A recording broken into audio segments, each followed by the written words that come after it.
அன்பு மாணவர்களுக்கு வணக்கம். மேல்நிலை 2ஆம் ஆண்டு தமிழ் பாடத்தில் இன்று நாம் காண இருப்பது மொழி பயிற்சி பற்றி. இது மிகவும் சுலபமானது. மனப்பாடம் செய்ய வேண்டியதோ அல்லது புரிந்து கொள்வதற்கோ அதிக தேவையில்லாதது. நாம் கீழ் வகுப்புகளில் கருத்து படம் வரைவோம், அதுக்கு தொகுத்தல் எழுதுவோம். அதை நினைவில் கொண்டாலே இதை எழுதிவிடலாம். இது பொதுத் தேர்வில் 2 முறை இதுவரை கேட்கப்பட்டுள்ளது. ஆகவே இது முக்கியமான வினா. நாம் சுலபமாக மதிப்பெண்களை எடுக்க முடியும். கருத்து படத்தை பத்தியாக எழுதுக. அவர்கள் இந்த மாதிரி மன வரைபடத்தை கொடுத்துடுவார்கள்.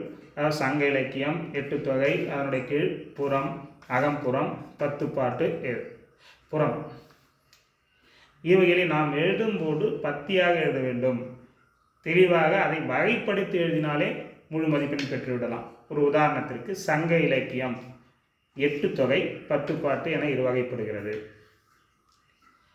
8 தொகை அகம் புறம், அகமும் புறமும் என 3 பிரிவுகளாக பிரிக்கப்பட்டுள்ளன.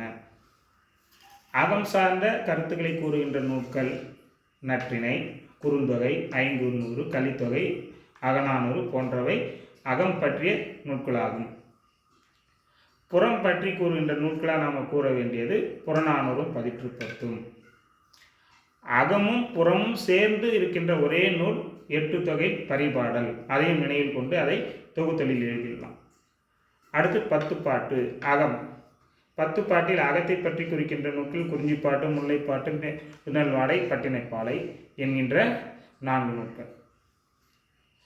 புறத்தை பற்றி சொல்வது மதுரை காஞ்சி, திருமுருகாற்றுப்படை, பொருணாற்றுப்படை, பெரும்பானாற்றுப்படை, சிறுபானாற்றுப்படை, கோத்தராற்றுப்படை. இதை எழுதும்போது தமிழில் உள்ள சங்க இலக்கியங்கள் இரு வகைப்படும். அவையாவன 8 தொகை 10 பாட்டு என்பனவாகும்.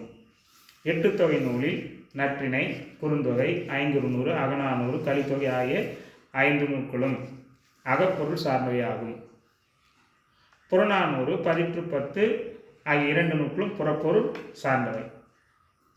பரிபாடல் என்ற நூல் அகப்பொருள் புறப்பொருள் என 2ஐயும் உள்ளடக்கியது.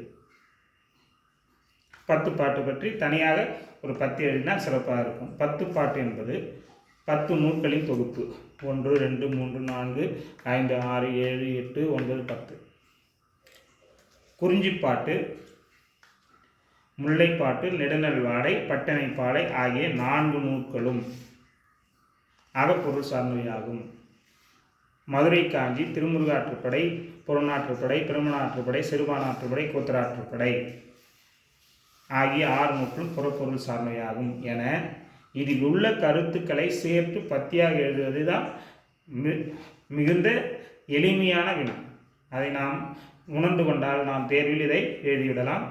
நன்றி, வணக்கம், வாழ்க வளமுடன்.